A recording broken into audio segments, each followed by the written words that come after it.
Hi, guys, and welcome to another episode of From the Root to the Fruit. I am your host, as always, Jay Smith.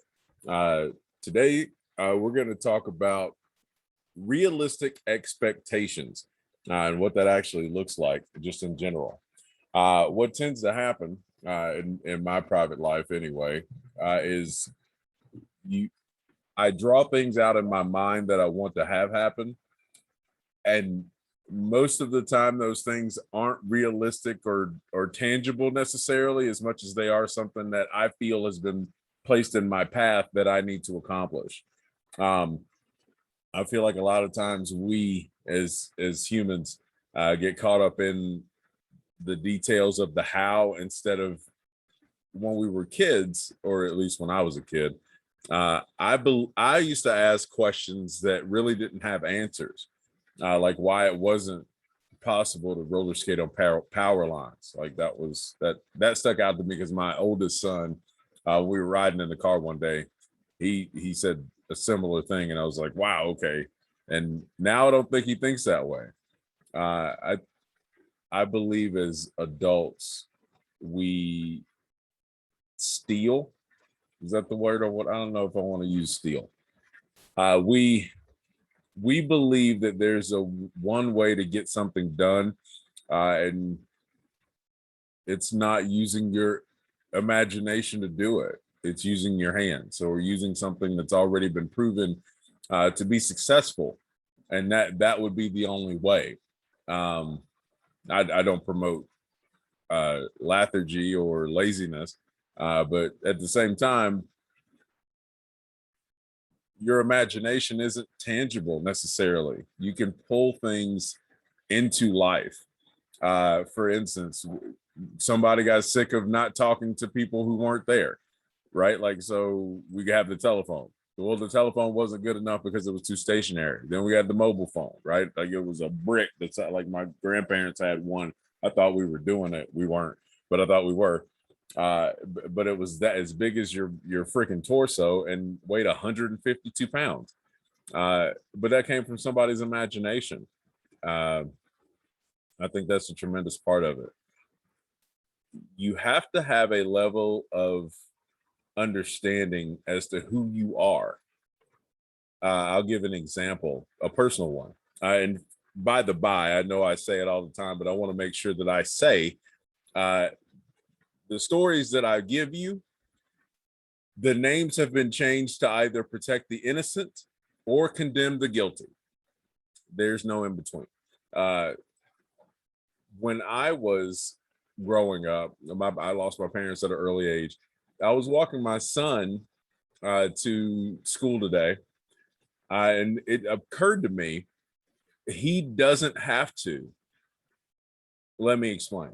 Uh, Whereas when I was growing up, I had to walk into assemblies, or if it was parent teacher conference time, or uh, whose dad's going to be the football coach, or anything, right? I didn't have anybody to pick from to do that, or they just weren't there. Obviously, timing and life happens and things like that. So there's no, right, like there's no rhyme or reason for that. But my son doesn't have to. Like, he may, I can't see into the future, but right now he doesn't have to. His dad is there absolutely every day, sometimes much to his chagrin. But it, yeah, that will make his life path completely different. Um, Obviously from mine, but even more so, like from his predecessors, his family members. There's not a tremendous amount of dads that are present in my family. Um, they're there. The ones that are there, they're there. I'll say, I'm gonna read the check. I'm gonna write the check on you today. They're there, but they don't participate like I participate. And that's not a slight on them, or an indictment on how they parent. That's They parent the way that they were shown to parent. I don't parent the way I was shown to parent as much as I parent the way I wanted to be parented. It's an amalgamation for me. So I put those things together, like all the all the episodes of the Cosby Show, all the episodes of the sitcoms, whether it's Tool Time or Home Improvement, excuse me, Home Improvement back in the day, or All in the Family, or Mama's Family, or all these shows that you grow up with, that I grew up watching. They've more or less filled the gaps for me. My grandparents were great, but they'd already raised their kids and my aunts and uncles and so forth. So I was really like a glorified grandkid that happened to be the only kid in the house, kind of thing. So it was just exponentially different. But I say that to say, uh, having a man in your home that participates, that leads the charge, right, and sets the standard for how things are going to be. I think that is what will bridge the gap to the next wave, of go-getters, to the next wave of individuals who want to become more. Now, I don't mean that to say, and I'm sure I pissed some people off, and I'm sorry that you're pissed off. I mean what I say, because that's what I think. I believe, and this is no shot at single moms and single dads and people that are doing their due.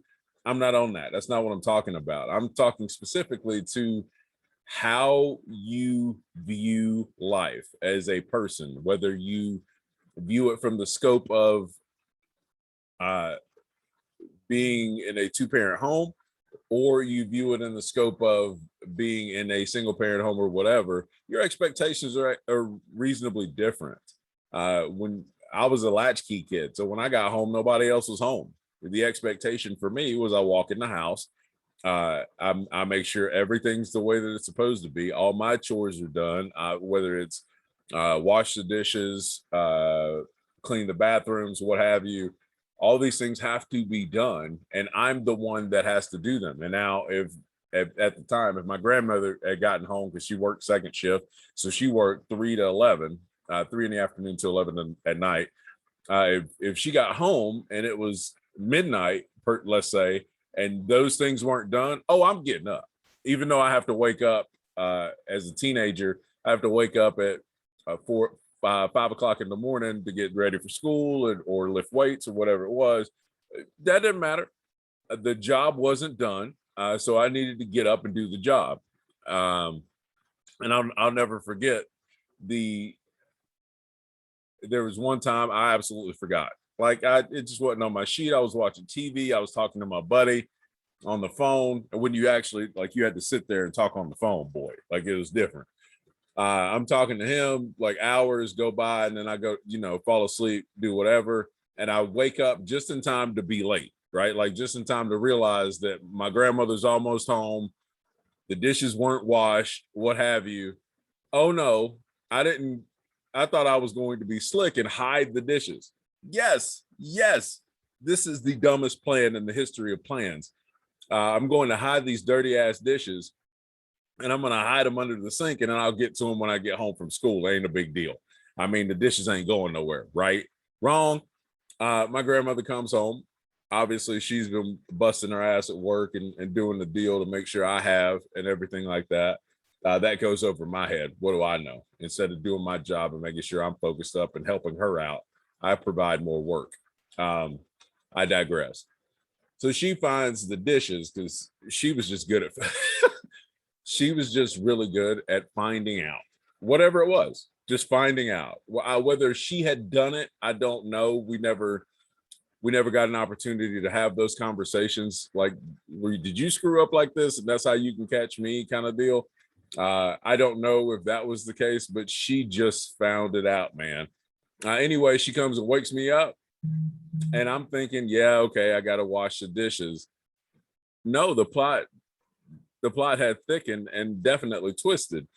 She decided that not only am I going to wash the dishes that I didn't wash from the day, I'm going to wash every dish that's in the house. I didn't stutter. Every dish that was in the house, every single one. Now, make no mistake about it, when she got home, it was like 12:15 in the morning. I've got school the next day. Uh, I was in that kitchen washing and drying because we didn't have a dishwasher. I was the dishwasher, washing and drying dishes till almost 3:45 in the morning. I'll never forget that. That was over, Jesus, that was over 28 years ago. 20, yeah. I will never forget any part of that night as long as I live, because it taught me several very important and impactful lessons. One of which is you don't know what someone else is going through that they ask you to do something. Now, washing the dishes doesn't pay the bills, right? Like it's not that's not a staple. That's not a contributing factor to a house being a home or anything else. But that was my job. That was my responsibility. That was what I did to make her day easier, to allow for her to complete other tasks that actually required her effort. I didn't see it that way, right? Like you can't know that, or I wasn't that self-actualized at that age. Uh, but it was different. And the fact of the matter is, she was absolutely right. Obviously, I was pissed. I was pissed. I'm like, dude, I got to go to sleep. I'm thinking about me, the whole catalog. The lesson that I learned was significantly, it's not about me. I had an opportunity to be consistent, to show consistency and be accountable, and I fell on my face with it. She, whether it was meant to, I know it was meant to be a punishment, but the information was given to me regardless. That's not okay. That's not acceptable. That's not how it's going to be. And if you thought washing these 9 dishes was difficult, how about 90? It's not going to get easier. It's going to get more difficult. So the more you put it off, the more you try to skirt your responsibility, the more difficult the task is going to become. Something that was hyper simple: wash some dishes. I'm obviously, I don't remember like how many dishes, like 9 dishes, wash 9 dishes. I ended up washing probably 109, maybe 90 dishes, because I wasn't disciplined at the time enough to just do what was asked. I that one is a big one, like that you recognize, like in your personal life, that you can do what's asked of you, not that you're not tired, not that you're not going through your own go through. The expectation that someone gave you was for you to do your part. And so if you have extra hands or extra time, then you can do more than your part. But the base line is for you to do your part and not cause someone, you not doing your part, to cause someone else to have to do more that's already doing way too much. Uh I It was crazy. It was crazy because that was one of the only times I had a couple. Let's not get crazy here. I was never a finished product, so there were a couple of a lot. There's a lot. There were more than a couple. There's a lot of situations growing up. Obviously, there's a lot of traumas. There's a lot of things that had happened and everything like this, and I didn't necessarily have an outlet for it until I got into wrestling and sports and football and that kind of stuff, like after school activities that required me to focus all of that passion and anger and angst and all the go through. I didn't have people around me per se that I could sit down and have that I felt comfortable with. I'm not saying they weren't open to it. I never gave them an opportunity that I could sit down with and talk to and say, hey, I had a tough day today. The kids at school are picking on me, saying that I don't have parents and this, that, and the third. I didn't have anybody to come and say, hey, that's fine. Don't worry about what they're saying. I didn't have that. So I ate all that. I ate all that with a dirty spoon, and it pissed me off. Coupled with all the losses and the family members that have passed away, or vis-a-vis suicide, or situation, or happenstance, or leukemia, or cancer. Like, it was crazy. But in the community that I grew up in, uh, it was just how it was. It was just how it was. We didn't talk about therapy. We didn't talk about just how you felt as a kid.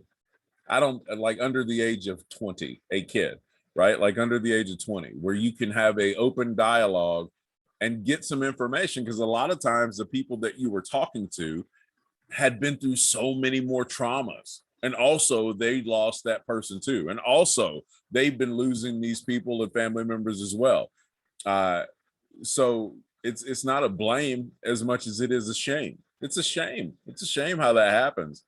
And you end up in situations that you're not quite sure where you fall as a kid, as a teen, as a right, like, so your expectation, mine coming up as a teenager, was very much that, wow, these adults, shit, y'all ought to know, like, y'all ought to be, but that wasn't how they saw it. I never rang the bell that I needed help, so why would someone come to answer the door? Right? Like, it's tough. It's a tough deal. uh Obviously, when I deal with my kids, I I try to head things off at the pass. That always doesn't work, for a lot of reasons. One of them being that they aren't conditioned. They're conditioned. They're not in position. I'll say they're not in position to come to me the way I could come to them, and see that, hey, you're not raising your voice, or you're not being disrespectful in this moment, necessarily because of this moment. You could be going through something at school. You could have your friend situation, or what have you. There's a lot of different things that go into that, but that's exponentially harder, two for me, um, which is fine, but it changes the dynamics. It changes all of them, because there's a lot of times where I'll say this, where I want to be, is very grounded, very neutral, um, very understanding, very Christ-like. What's actually occurring is I'm very vengeful. I do not like people getting over on me, trying to trick me, lie to me, whatever. Like that. That's a problem for me, a huge one. Um, I think all of this is growth. I think all of the things that we go through in life are growth. I think if you allow it to, the tough times in your life, if you can go through them unfazed, I don't mean they don't bother you. I mean that the things that you go through, you accept, align, and excel. You accept what's happening as what is happening. That won't always happen. It's just what's happening now. Align yourself within yourself, uh, to who you really are, not necessarily who you want to be, but who you are in this moment, right? Like, if you're under construction, because we all are, none of us have this shit figured out. Anybody that tells you they have this shit figured out is a liar. They are a liar and trying to get something from you, whether it's your time, whether it's your substance, whatever it is. But none of us have this thing figured out. We're all works in progress. So having your expectation around that you got it licked, you got to the top of the mountain, whether it's in your career space, whether it's in your family space, if you feel like you've got it figured out, I promise you tomorrow shit's gonna go left, because that's how it happens. I think that's one of the sentient ideas that are in life. As soon as you think you got it figured, that's what it is. Bap, I'm gonna do it this way. Nope. Everything changed yesterday. Everything changes tomorrow. But I think I genuinely believe that's the greatest opportunity that you get to reset the board every day. If you look at life like a game, because it is, none of us are getting out of this box alive. So if you look at it like it's a game, and every day the board resets, you don't know where everything went. It's a tremendous opportunity for you to be better, to do better, to want better. That doesn't always happen, but I feel like that goes into the expectation, right? Like if my expectations for my kids aren't necessarily things that I hand down to them, but we all are relegated on what we were taught, what someone told us, what we believed in our minds to be true. We all are that way. Every single human being, I feel like on the planet is a this that excuse me, nurture versus nature. Uh, I'm going to lean toward the middle. I think the environment that you grow up in, the nature around you, is a contributing factor. But if you hear that you are stupid every day, you won't believe that you are highly educatable and smart. You won't. If you believe that if you're told that you were super smart every day and how, not the shiny button theory, not like you should get a trophy for that shit, but like just in general that you're a, hey, when you do something good, that someone reinforces that you did something good. If you do something that's negative that requires a consequence, that someone is right there telling you, hey, that's not what we believe. That's not that doesn't align with what we're trying to become. It changes how you relation. It changes how you believe that you are effective as a person, and how that carries over. I truly believe that. I don't know of one person, myself included, that has been told that they were dumb and smart in 6 separate instances and didn't believe that the dumb one was the one that was right. I don't know why we're that way as human beings, but we are. We all are. You might have some outliers like everything else, right? Like I don't like making blanket statements all and every, but for the most part, the expectation around that, we give what we've been given. It's very rare to change that behavior, to not give what you've been given. So if you take it from a perspective, I'll take it personal. Like for me, I give my kids love. I tell my kids almost daily, without fail, that I love them. I make sure that I look at them. I try to make sure that I tell them that I believe in them, no matter what stage they are in their lives, or if I feel like, or if I told them, or we've had conversations around how they can be better, how they can have more effort, more output. I still try to make sure that I tell them, I believe in you. I believe that that's possible. I believe that that's approachable. I believe that there's an opportunity there, and you are going to take advantage of it. Not like I'm telling you you're going to take advantage of it, but I believe you have all the tools. If you want to become the president of the United States, or you want to fly to the moon, you are fully capable. I try to make sure that I tell them that, not because I don't feel like without that they wouldn't. But what the hell's the hurt? If I can be a positive reinforcer, or if I can be positive and hold the line, that's my obligation as a parent, as a mentor, as a confidant, as a consigliere, in some facets. Like that's my responsibility, and that's my expectation from that, is that they take that information and feel like no matter what happens outside this house, outside these 4 walls, that somebody is rooting for them. Somebody they don't have to convince, somebody they don't have to audition for, believes in them. So I must be good. I must be okay. I must be okay. Even if you just set right, like you don't, you don't aspire to be, I'm amazing, right? Like you're just good. But being good is way better than being bad, especially as a self-actualization perspective of your own opinion of yourself. For sure, I want to be great. I believe I'm incredible. I'm not gonna lie to you. Now you can call that conceited. I understand. I get it. That's not lost on me. But I believe I'm the shit. But it has nothing to do with how much I can bench press or who I know or my friends or none of that. It has everything to do with what I've already walked through in my life. Like there's no combination of events that if I laid out everything that I have suffered or dealt with or had happened to me or because of me in some cases in my lifetime, and I am still here, I am thriving, I am trying to become the best version of me every day that I can possibly be.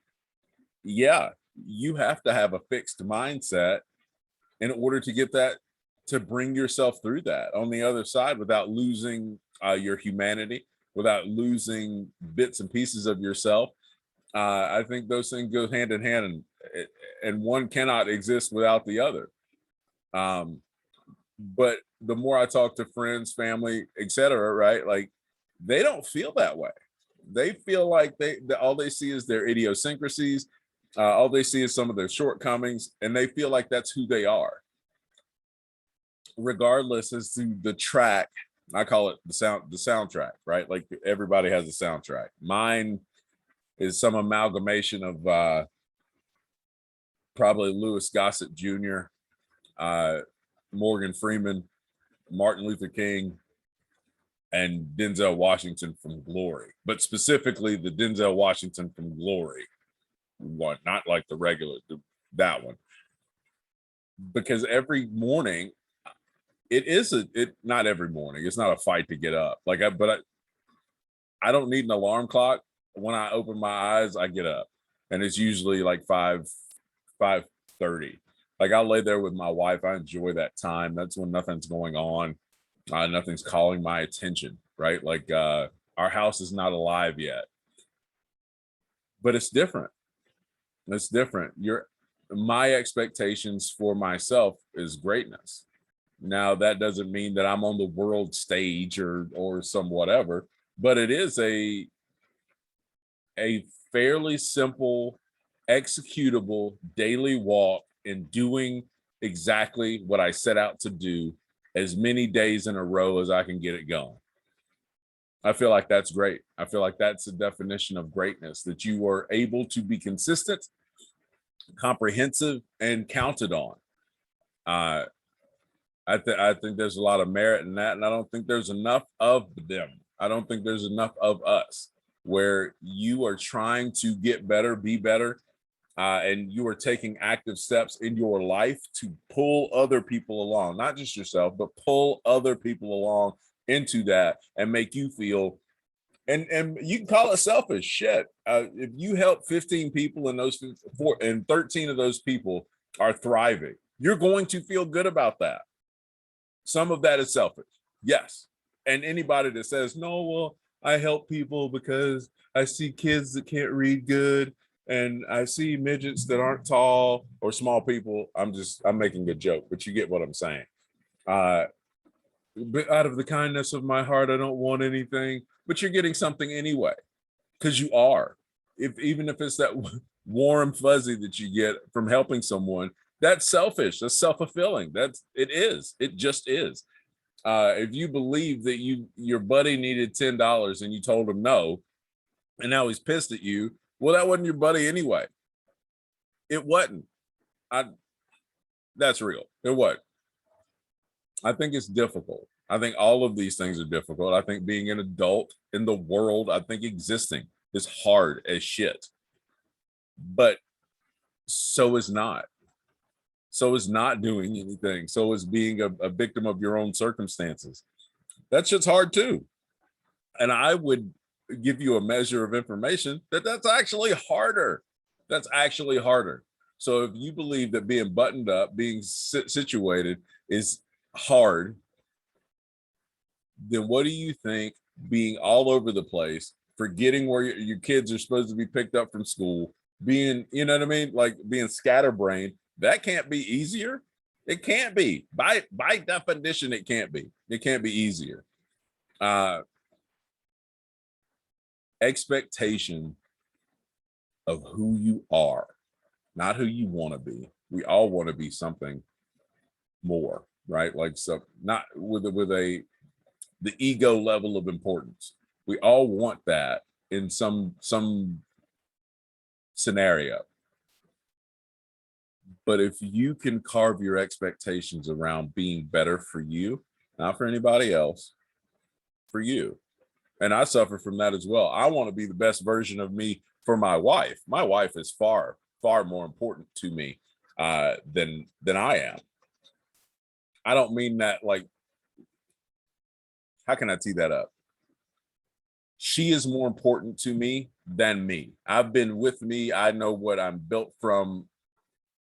If I had to choose a life on a cliff, right? Like if I had to pick a life to save on a cliff, I'd save my wife's life, and then I'd deal with whatever happened to me. I'd be completely fine with that. That wouldn't even move the meter for me. Like that's not even a thing for me. That's what I mean. Like I would always choose her and what would be best for her first. I think that should be the expectation, that you become so close, that you become one, that you become a heartbeat.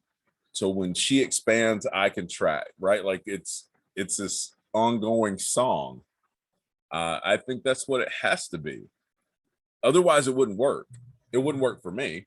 I don't know if it would work for her, but I know fundamentally it would not work for me.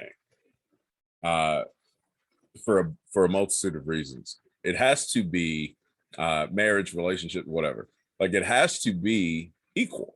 It has to be an opportunity for both. If it's not, it's not going to last. And if it is, shit, I don't know. It doesn't mean it's going to last either. It doesn't, because I enjoy something one way doesn't mean the other person does. It doesn't. But again, I treat my relationships, I treat my marriage, I treat all these things the same.